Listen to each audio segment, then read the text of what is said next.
All right, Nico, can you say, welcome to another episode of Healthy Births, Happy Babies? It's a happy episode. Happy babies.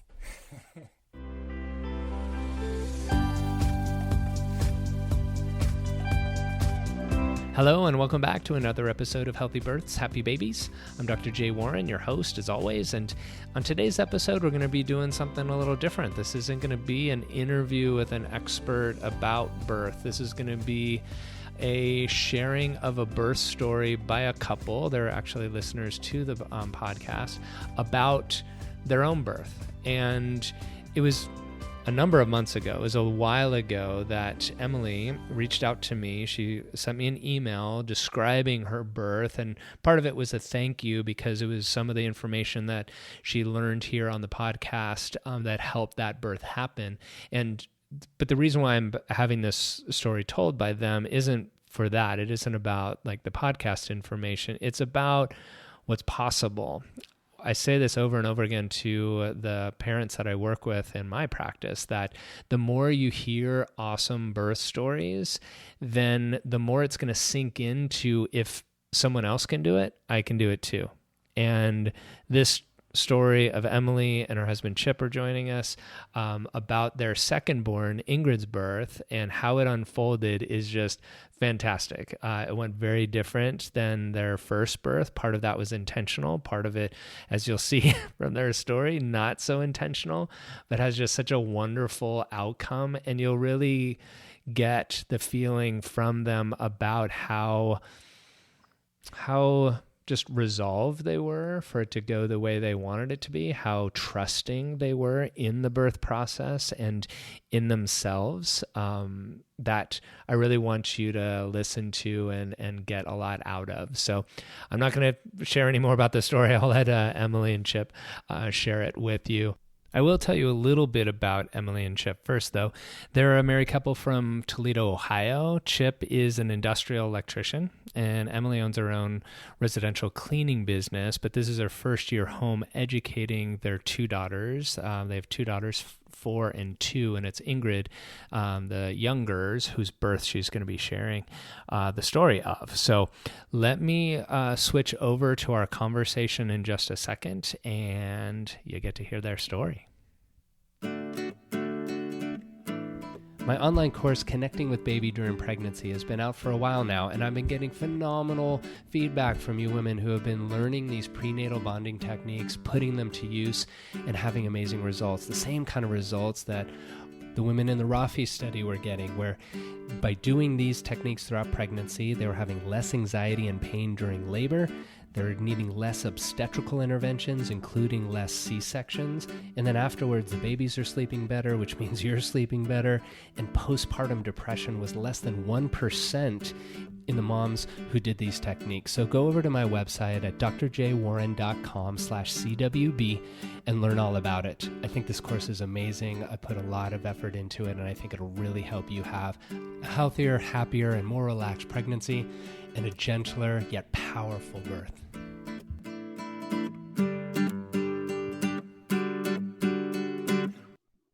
All right, Emily, Chip, welcome to the podcast. Thank you so much for being here.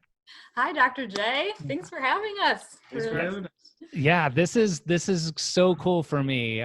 We were chatting a lot beforehand, but I haven't really shared many birth stories on the podcast, and this is going to be a great story. I really appreciate you, one, just being here to share, but then also the whole reason why we're here in the first place is you, out of the blue, months ago, wrote me an email about this story, which I was so touched by. So I'm so appreciative of that and how it made it the podcast episode that we're going to be talking about, and your experience was influenced by that.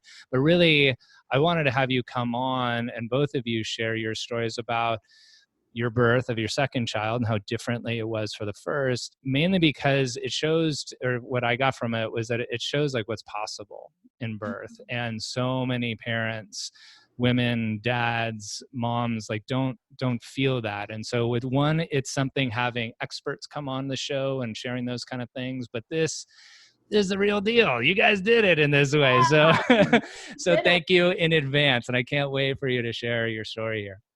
Well, thank you. We're really excited to share it. And it was something that we didn't really think was possible either. So thanks for showing us that it was possible. And Sure. So, yeah, and the story you're going to share is about like your second child. So give us some background about your family. Like, where are you guys in the world? I don't even know where you guys are located. yeah, we're in Toledo, Ohio. Okay. All right. It's much So colder than San Diego, right? much colder for so long. Yeah, even when it feels like it should be spring, the cold just sticks in there. So Right. like the end of May. And so the birth story that you shared with me was about your second born, Ingrid, Mhm. which was, and when was her birth? Her birth was in June of 2017. 17. Okay. So So she's 2. And your older daughter, how old is she now? she's 4. So 4. her Okay. birthday was June 2015. Wow. June's going to be a busy month for you for Yeah, a long, long time. Her Right? birthday's in June too, so Oh, wow. I'm a lucky guy. Yeah. When's your birthday, Chip? November. November. All right. So you get your own little birthday month. Yeah, he only has to remember 1 month. So Yep. Right. And Chip, you're going to be a busy dude come June. Prep for it. Well, so let's talk about that difference. So maybe in the way you kind of started the story when you reached out to me was about like how the first birth went and then leading into the second. So maybe that's a good place to start about like how things went with your firstborn. yeah, sure. So yeah, with Imogene, we had her in the hospital. It was a Mhm. natural labor. We really loved the hospital that we were in. I loved the midwives that I was working with. They were connected to the hospital. It was a really great birth experience, mostly. Okay. So I would even say it was really fun. I never thought that I would think that birth was fun. Yeah. I think like we had kind of talked about earlier, there's a lot of fear around birth. Mhm. Talk about the pain and managing the pain but yeah, her birth was really great and fun. Did you have that kind of like fear and apprehension going into that first birth?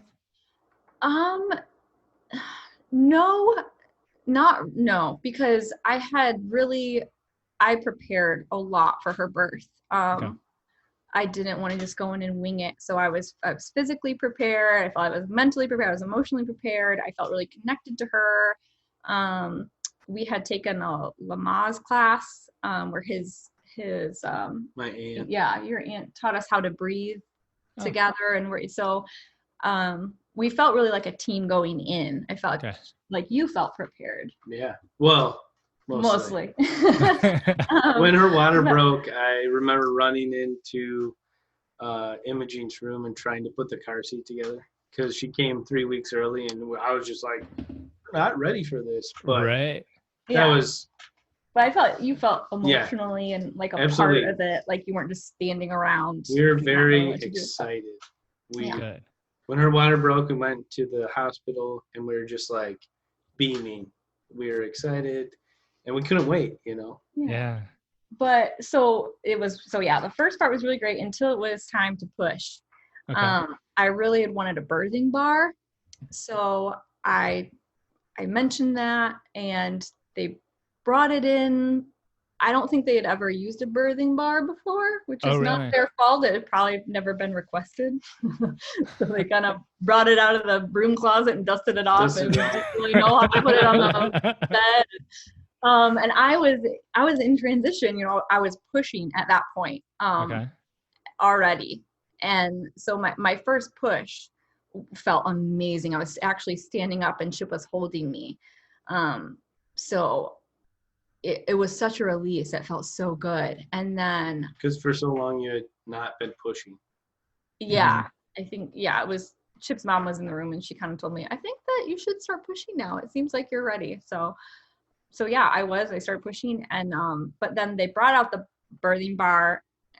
I don't even know if they made it into I think you said they were holding it. They were holding it. Well, she was on my knees. Like I was sitting in a chair and she was kind of sitting on my knees, and Imogene was in the birthing canal. And then we went from that to, okay, get on the bed and lay on your back and hold on to this birthing bar. Yeah. So it kind of like interrupted everything. I wanted to squat on the bed holding the bar, but they laid me on my back. And so it went from And still had you hold the bar? Yeah, Yes. exactly. I don't know why. And looking back, I'm like, I don't know how I let that happen. But when for anyone listening who has had a baby, that your mind is just completely focused and everything else is such a blur at that point. So looking back, sorry. You're just taking direction from them because you don't know anything. You're like, I don't know what this looks like, how it goes. And you're like, nurses, tell me what to do. I feel like that's how we ended up laying on our backs, holding on to a bar that wasn't really doing what a bar should be doing. Right. Right. I mean, the whole part of the birthing bar is like leaning back onto it, like gravity assist. Like the image I have in your head is like you're laying on your back, like with a push-up bar, like you're doing bench press. Yeah, that's pretty much what it was. And I knew it. That I was like, this doesn't feel right. Right. And so so at that point, my contractions, they were one on top of each other, and they had completely stopped when I was laid back. When you laid back, right? Yeah. So it went from this feeling really connected to Imogene, really connected to Chip, really connected to God, like amazing team experience, to I feel completely alone and everyone's looking at me and nothing's happening. And then I proceeded to push for the next half hour. And at that point, it felt like all of this empowering birth experience that I had been having completely was gone. And I felt like, kind of like Chip said, I was at the mercy of everyone around me and the nurses telling me what to do instead of me and my body working together.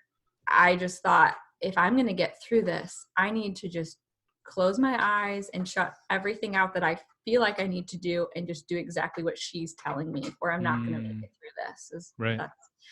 Because I thought, oh, I can't do this. When I started pushing it, that was the first point when I felt like this is impossible. I can't do this. So, I held my breath, even though I knew that I wanted to breathe her out. Yeah. But I didn't. It was so you can't breathe the baby out when you're laying on your back. It's not gonna happen. Right. So you have to hold your breath and push if they're gonna come out. So, she eventually came out, and I tore and had to get stitched up, and that was the whole thing. Yeah. Lasted longer than the birth. Yeah, they stitched me up for 45 minutes. Anyway, but all that to say that then after that, when I was pregnant with Ingrid, I just knew I wanted it to be different. I knew I wanted to not be in that position again, that I wanted to breathe her out, whatever that meant, because I still didn't really know yet. Right. And I kept having this feeling that this birth was going to be really different. I couldn't put my finger on it, but it just felt different. And so I went back to the midwives that I had, that I loved. And every appointment I left just feeling like something's not right. This isn't where I should be. And I don't feel right here. And I tried. Was it something about like the care had shifted because you were a second time mom, or had you shifted and they were just doing the same thing?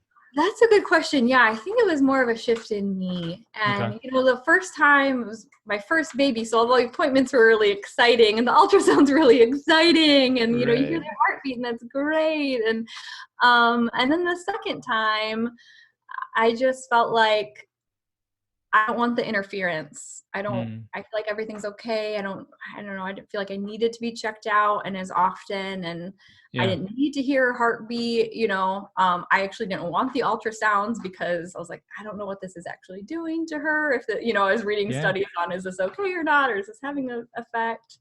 So, and what was the response by your care providers? Were you voicing those things, or were you just feeling that when you left, like this isn't how I wanted to go? Mainly just feeling it when I left. Okay. Yeah. I felt like, and I was meeting with someone different too, and her and I just didn't really click. Okay. So I almost kind of felt like I couldn't voice those concerns. So I'm sure I could have, but, yeah, even meeting, I had met with her since then after the birth too, and it did not go well. So, Right. so, Chip, yeah. were you going to those appointments as well? Do you No. have the same feeling? I mean, I listened to Emily, and she would come back every time and be like, this just doesn't feel right. And then I think from there we went to exploring like home birth, and like my sister had a home birth with her second child in a birthing pool, and it didn't go well. Okay. And we were there. Well, I was there. Were you there? I was there. And like it was scary, and like she was rushed to the emergency room after she was born. She's healthy and beautiful now, great niece. But that was scary. And so then when Emily was leaning that way, I was scared, and I didn't tell her that I was scared. Okay. Did you object to it? Or were you internally, you were like, whoa, no, we're not doing I this. wasn't like, no. I was just like a little afraid. Yeah. But like. Very supportive. Very supportive. Because, my mom had 5 kids. She had them all naturally, and she's always kind of instilled that in us, like, hey, this is a great way to go. This is a good option. And I feel like that rolled into you. And so it's funny because, like, if it was me, I don't like going to the doctor.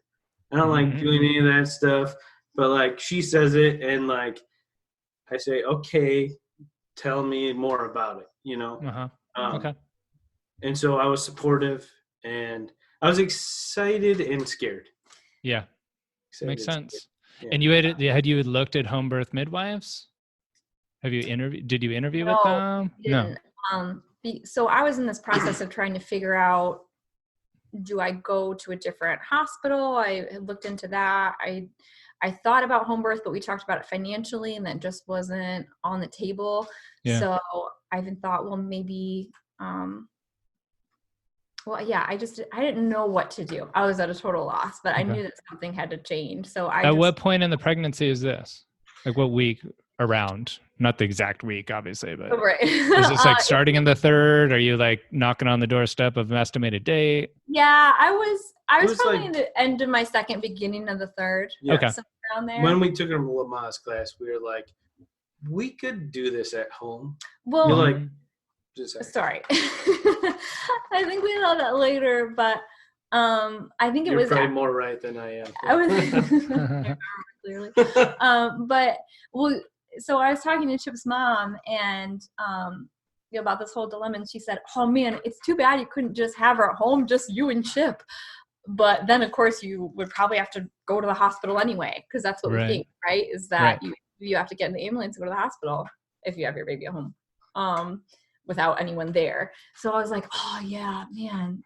It seems impossible. It would be great, but you're right. We would have to just go to the hospital anyway. Yeah. And that's when I was just really praying about it. And that I just had this feeling, like, just to look through my podcasts, and yours came up, and I was just scrolling through the episodes, and I saw it was episode 62 was unassisted. Yeah, it's unassisted childbirth, what it takes to do it yourself. And Laura Shanley was the visit. Yeah. And I was like, oh, that sounds interesting. And I listened to it, and it was just everything that was in my heart that someone else had done. And she put words to it, and she explained it. And it was like I finally had a grid for what I really wanted. And I didn't even say anything to Chip. I just said, you need to listen to this podcast. And I was really surprised. You listened to it and you agreed. I was receptive. Yeah, you were really receptive. So I think really it put my scaredness at bay. Yeah. Like hearing someone having gone through it before, was it? Or just do you remember? Like possibility like this could happen. Like someone has done this, but which is goofy because people have done it forever, right? I don't know. We live in this modern age where things are done a certain way and that's how they are, and you never think out. Well, for me, you don't think outside of it as far as like doctors Yeah. and medical professionals. So that was good to hear. And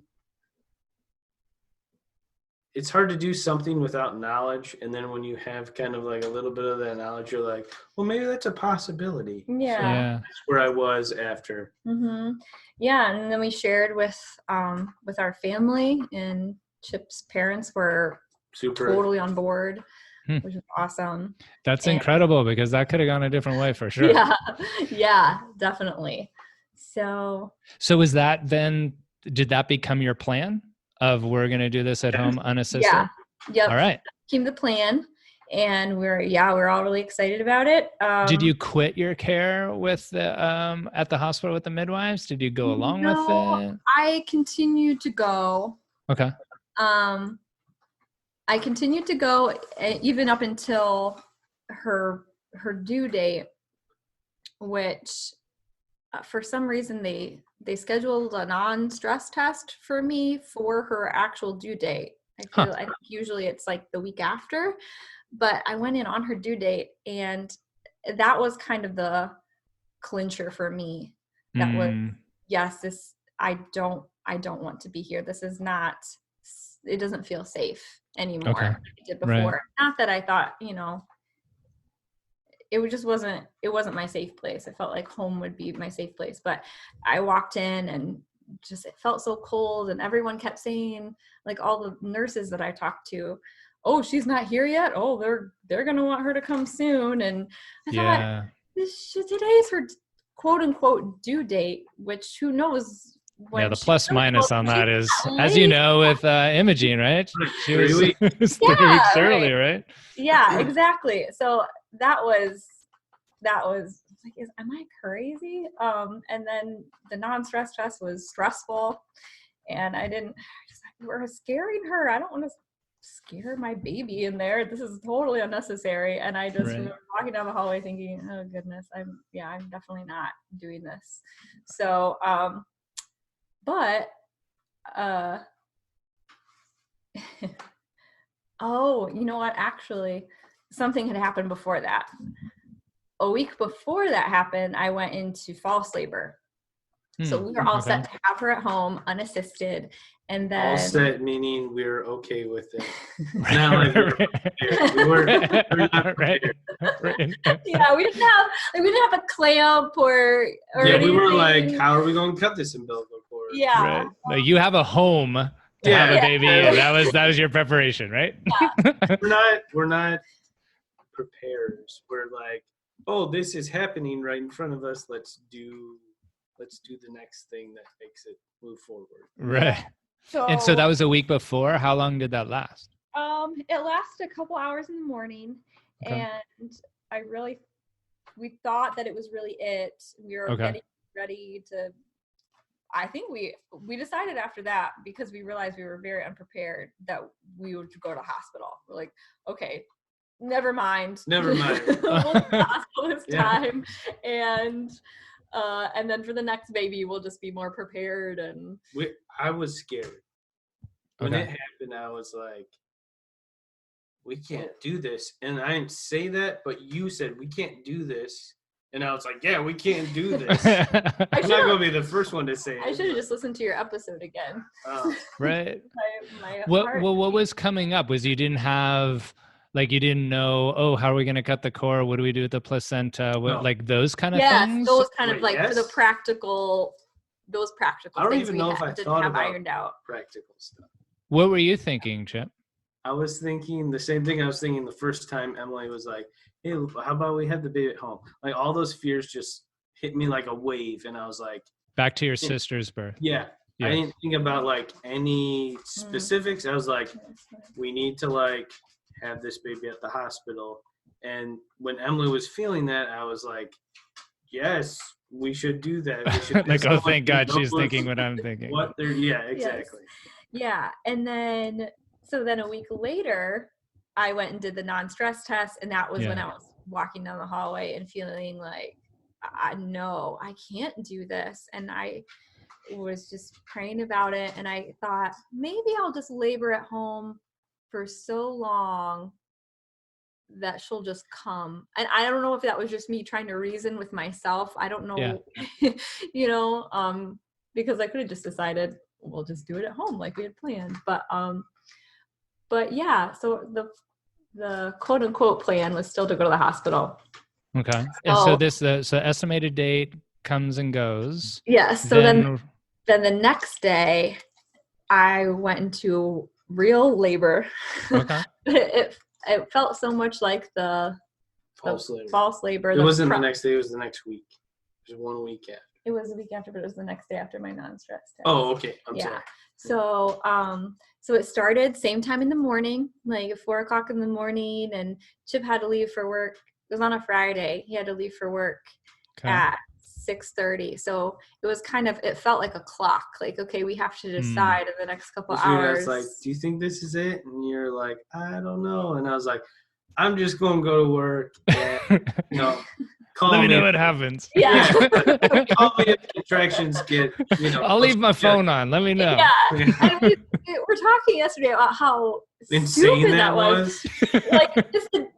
Like maybe a couple weeks ago that would have made sense, but now it's so close to we had like the day that we should just err on the side of me being in labor instead of not being in labor. I don't know why we did that or like but you did. So you went to work because we had tons of time for Ingrid or Imogene. Okay. Sure, her water broke at like 1 a.m, and then we like slowly made our way to the hospital. I like made her breakfast. She took a shower. You know, it was very like, oh, what should we do? You know, so I feel like we carried that over to the next pregnancy. Yeah. And so she's like, oh, I'm having contractions, and I was like, well, you know, we'll be fine. Just call me when they get close. How far away was your work from home? 20 minutes. Okay, so within. But it could have been further because I travel for work. Okay. And I just happen to be 20 minutes away. Okay, all right. Yeah. So relatively close. Yeah. Yeah. Okay. So you leave and go to work, and then what are you doing at home? So I have a cleaning business, and that morning I was supposed to drive 30 minutes south to drop off the cleaning towels to my employee. Okay. She had to clean that day, and I had to give them to her that day. So, because I was very unprepared for that too.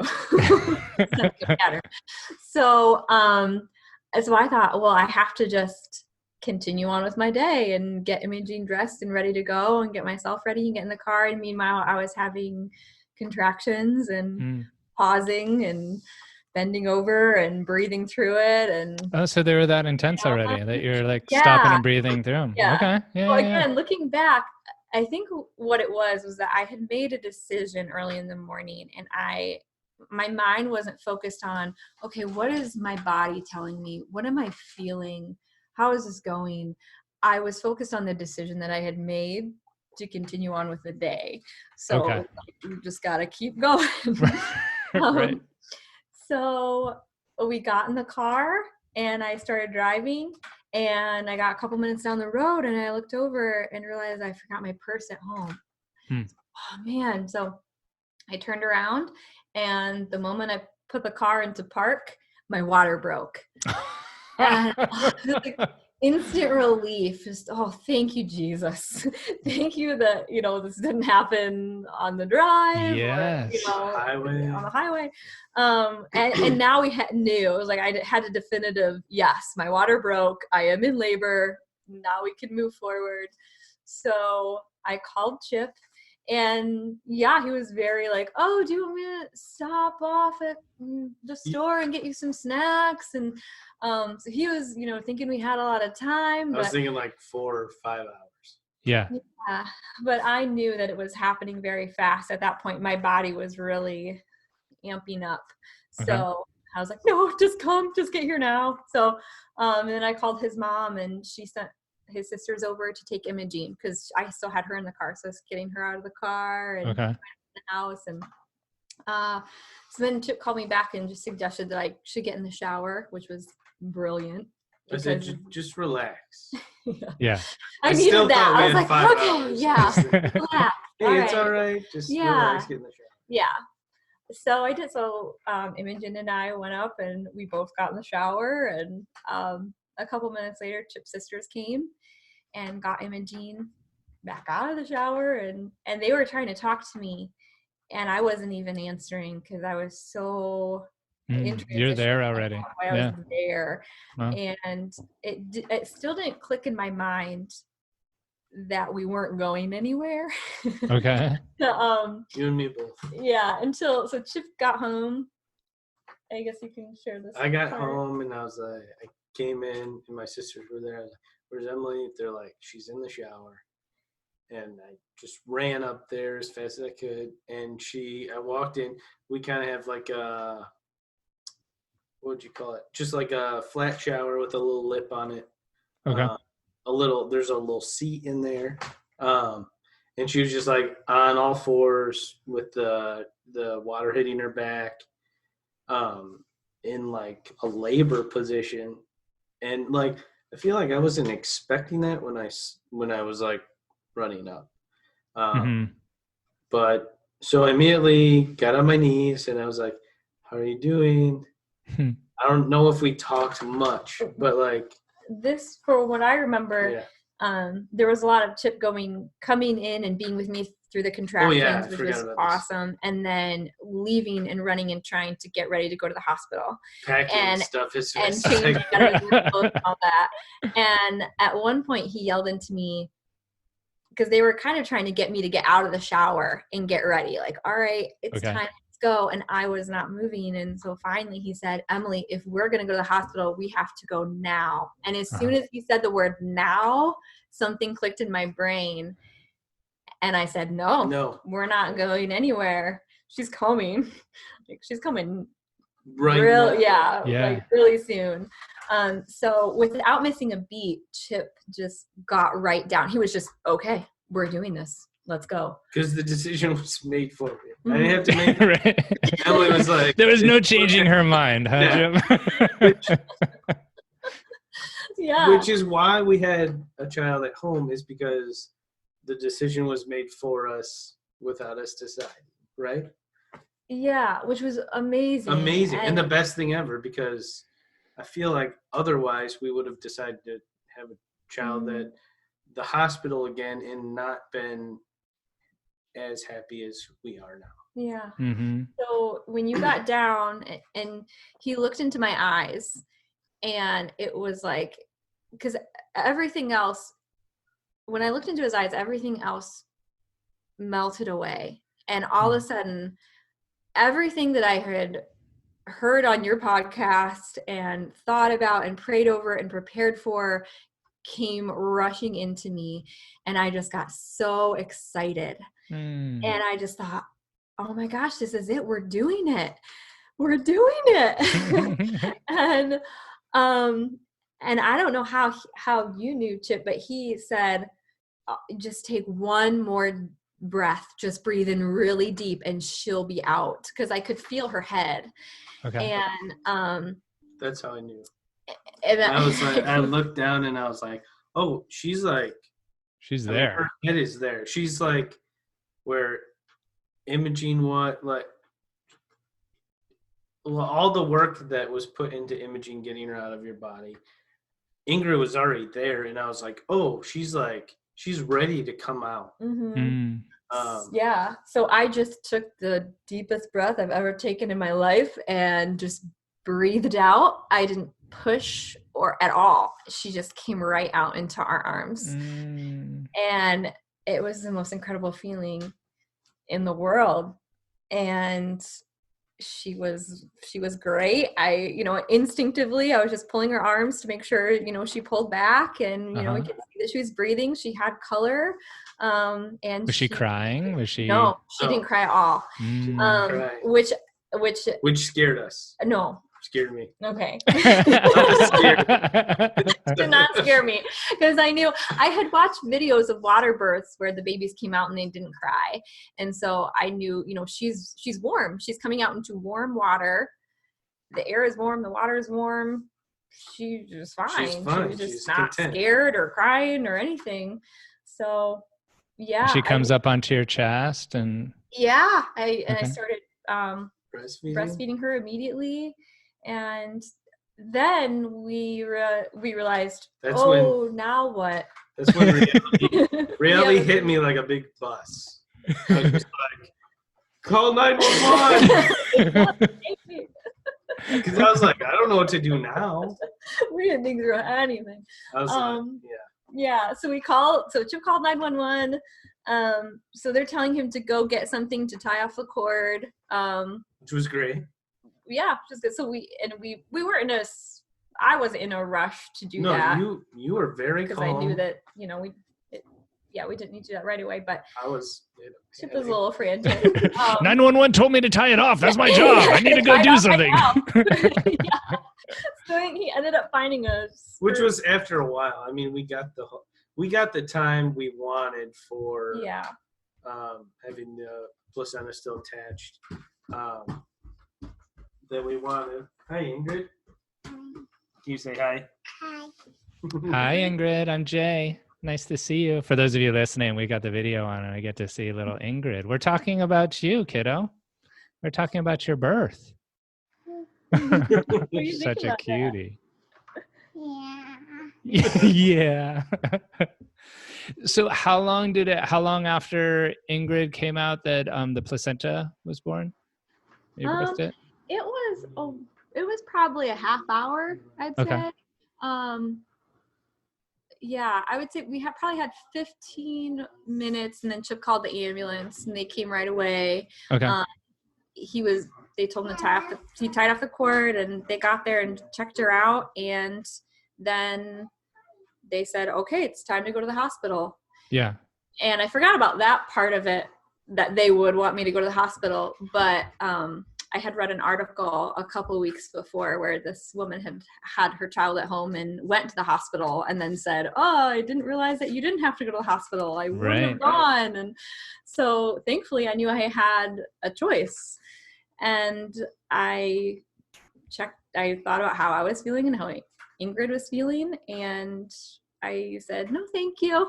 And understandably, they were pushing back a little bit, not in a mean way or anything, but just, no, you really should calm, we should make sure that everything's okay. And I said, well, if I feel like anything is wrong, then I'll come into the hospital, if I'm starting to feel weird or if I think something's wrong with Ingrid, I'll come in. But right now we're great. Right. And a couple minutes. And they had done the checks with looking at the placenta and everything was intact there? Well, they didn't look at anything. They didn't? Okay. They took blood pressure on Emily and then the baby. And that was pretty much it. That was pretty much it. And then they're like... Oh, because the placenta wasn't out yet. No, it wasn't out yet. He came to me and he said, I could hear him talking to Chip on the hallway. Actually, he didn't come to me, he came to Chip. And he said, she's not out of the woods yet. She needs to deliver her placenta, fear.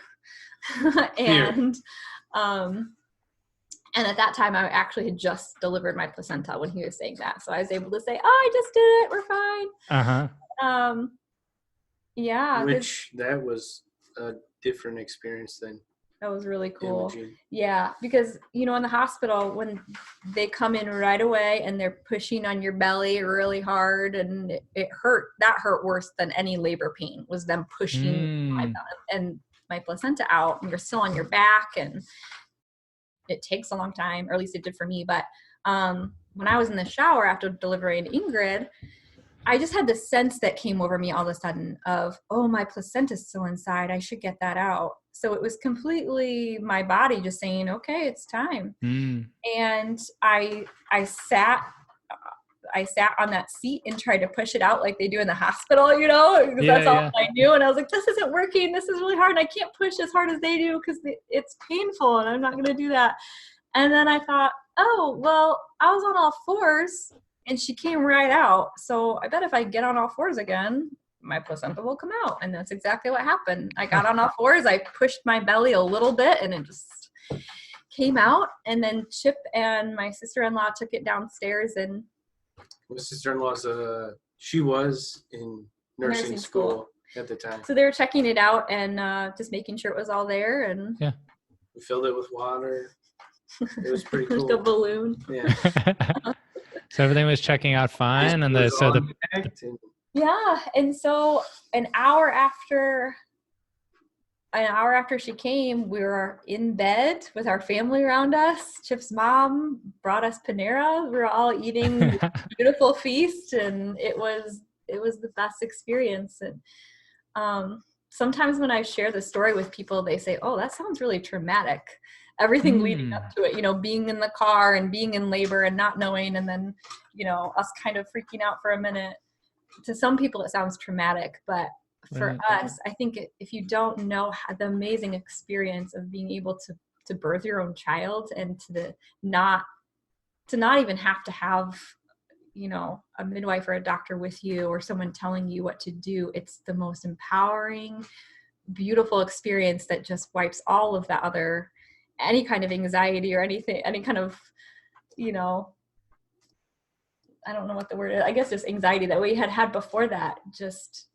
It just blows it all out of the water. Yeah, I mean, just listening to your story myself and having heard it, there's no, trauma is not a word that comes to my mind listening to it. But I can imagine that listening to it, if somebody doesn't have the feeling that you have and the trust and the faith that you have, they would go back to movies of racing down the highway and the mom punching the dad for not driving fast enough or all this drama that's put into our brains, and that birth is scary and traumatic or comedic relief, and it doesn't have to be that way. And I think that's that default that goes into our brain. So we think, oh, we got to be in a safe place, the hospital, whereas sometimes the safest place is to be at home. Yeah. Yep. Exactly. I completely agree. And now I feel like if something happened to where I had her, some people have their babies in the car like that, and that could have happened with Ingrid. And now I feel like, oh, if that would have happened, we would have been okay. Mm. I feel like we had the mental and the heart preparedness inside of us to be able to handle that situation. And I feel like that's what I really want people to know, because I think that's every woman's greatest fear is, well, what if my water breaks and I'm in the store, or what if she comes in the car, and that we should be prepared for that possibility because it could happen. Right. And that's okay. And it doesn't have to be a bad experience. Exactly. Really, and it isn't like a 911 experience necessarily, Yeah. Right. Right. There's a couple of women in my practice that their second babies, they ended up having home births for similar but different reasons, more so that the second time usually comes quicker. And the feeling that they both said, the feeling I had at the moment was, oh, I've got 8 more hours. Oh, I've got a number of more hours.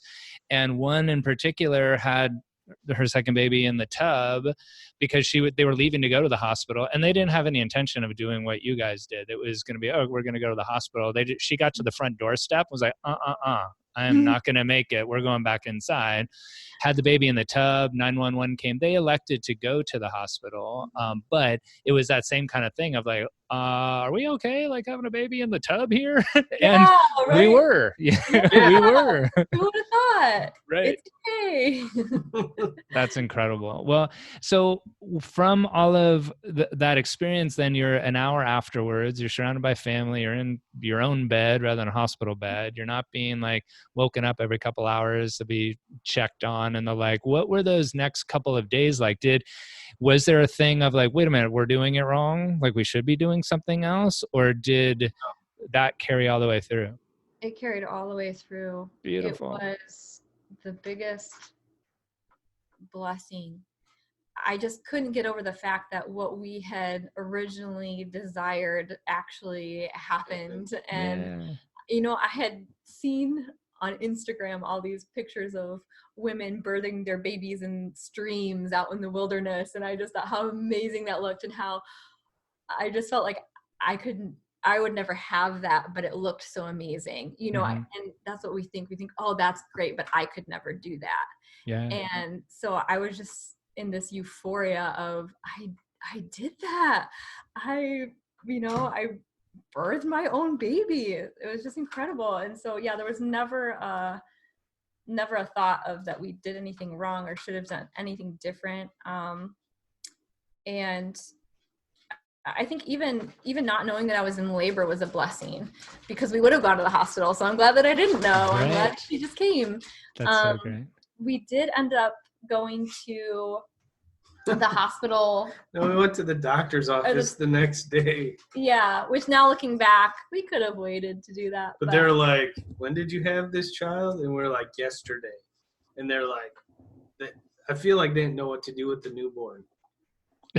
Yeah, because we went to a pediatrician and they didn't know. We don't normally, because it was a pediatrician. Yeah. They're like, we don't really have babies this new. But that was another thing too, because they sent us over to the hospital that was right across the street from the pediatrician's office to do some tests. I think to her bilirubin. No, her umbilical cord. That's what it was. It was just too long. Yeah, but they wanted her to get a bilirubin test. And we did that, and there were a few other tests. There was a hearing test and some other tests that they wanted us to have. And I looked at the sheet and I said, no, we're not going to do that. We don't need to. If we have any kind of, fear, thought that she has a hearing problem, then we'll get it tested then. But, she was responding to sound. And so looking back, we thought, well, we didn't really need to get her bilirubin tested probably, but Yeah, you did what you did. That's fine. Yeah, so but it was also fun. I felt like that whole thing was like, yeah, we had our kid at home yesterday. Yeah, we got to share her story a lot, so that was fun. Felt kind of cool to go into like a hospital nurse, and they're like, what, you had your baby at home? And we're like, yeah, it was the best thing ever. Yeah. We talked to the nurses for a long time and shared the whole story, and they were really excited for us. They were good. Yeah, it's amazing. They wanted to hear the story. And one of the women was pregnant too, so it was just really cool. That's fantastic. My son was born at home as well, and I only have one child, so I don't have a juxtaposition of like a hospital birth versus home. But one of the things, especially now that I work with so many new families, that I kind of took for granted was like the baby being born, my son being born, and like us immediately being in bed and not being in a hospital and being at home with your family and where you feel comfortable and you know where everything is and it's your food and it's your toilet and all that kind of stuff, which blankets. And everything is there. And we had like the midwife was there, but they left like an hour or so after the birth, even though I was wanting them to stay. Effie was really overwhelmed, like, get everybody out of here. I just want to like cuddle with Nico. And I was walking them down. I'm like, we got lots of food. You want to stay? Like we're good. Because it was late at night as well. But that's something that I just didn't really even realize was such a blessing to be able to be at home and not have to go out to go back home and get in the car and all those kind of things. Yeah, and no one is the one that's in charge of checking you out and letting you go home. Or like letting you lay with your baby and maybe fall asleep for a little bit. Yeah. Right. Well, you guys are just an amazing example of listening and really allowing Ingrid to like have her own birth in the way that she wanted to come into the world, allowing you guys to have the birth that you actually really and deep in your hearts wanted. And even though there was this kind of back and forth every once in a while, like the universe and God just got everything out of the way so you could have it the way that you wanted. I'm so happy for you. I'm so happy for your cute little one that's back here there. I'm happy that you reached out to me so that others can listen to this and be inspired, inspired to look into it more. Maybe not necessarily to do it like unassisted at home themselves, but to do it more the way that they want. And Yes. so both Yeah. of you, like, thank you so much. What would you say in a kind of final message that you'd like people to know as we're finishing up now? Well, that's a great question. I think that I would want mothers to know, well, first of all, I think a great resource is your podcast that I mentioned, episode 62. Go listen to that, get her book. And even if you're not thinking of like you said, not thinking of having an unassisted birth, it's just, I feel like those are just really great resources for birth in general. And then I would also say to just let your baby come when they want to come. I feel like there's such a rush towards the end, and we feel it, we're getting more uncomfortable. We want to see our baby. We're just really excited. And there's just that just let this be over. Just come on. And I think we make some of our decisions in haste because we just want to see our baby. Right. And so I'd say just to really work towards having a shift in mindset at the end, to just, when you're feeling that uncomfortableness, to just, shift your mindset and just embrace that time. Embrace that, because you'll never have that same relationship with your baby that you have right now. You're the closest to them that you'll ever be. It seems like you'll be closer when they're out and you get to hold them, but they're actually inside of you. And so just embrace it and enjoy it, and just speak to your baby about coming in their time. Because I think when we feel rushed, we can rush our babies too. And the truth is that there is no rush. There is no due date. That our outside forces, doctors, family, and everything can make us feel rushed. But yeah, I guess I would just say, don't feel rushed, embrace it, and just wait for them to come. Beautiful. I love it. Chip, what would you like to impart from a dad's perspective? What would you say? Dad's perspective, I feel like the most important thing is being open to anything. Any crazy ideas your wife has? Any crazy ideas, entertain them, and they might just like take hold inside of you. But yeah, listen to your wife, and I don't shoot things down. I think just being there for your wife and being okay with her decisions is a huge thing that I feel like, we don't do anything for Perth, right? Except for be there for our wives. And that's what you need to do, is be there for them. Beautiful. Well, and you did an amazing job at that. That's for sure. Yeah. Well, Emily, Chip, thank you so much for being here. I think this is just a great story, like a real story from all the information that's delivered on this podcast. And I'm so happy that it made a difference for you, and even more importantly for your little daughter. And maybe if you have other kiddos as well. Yeah, definitely. Very Thank good. you so much. Yeah, thanks for having us. Wasn't their story just so sweet? I love listening to it, and I hope you did too. I just got such a kick out of this that I would love to hear more and more and more birth stories from listeners like Emily and Chip. So if you have a birth story that you'd like to share with me, I would love to read it. So if you could send it in to me, you can email it to my email at drj@drjwarren.com, or if you want to reach out through my website or the social media circles, however you want to do it. Please, I'd love to be a part of that. It's so great to hear how you put these learnings, this education into play to just make a powerful birth experience for you, for your husband, or vice versa, depending on who's listening, and even more importantly, for your child, and bringing them into the world. So if you feel so inclined, I would love to share your story with me. I would definitely keep it confidential. And who knows, it might be able to be on a podcast episode at some later date. So send them in. I'd love to read them. And thank you again for being a listener. And thank you again for all your input on making this show everything that it's become over the last couple of years.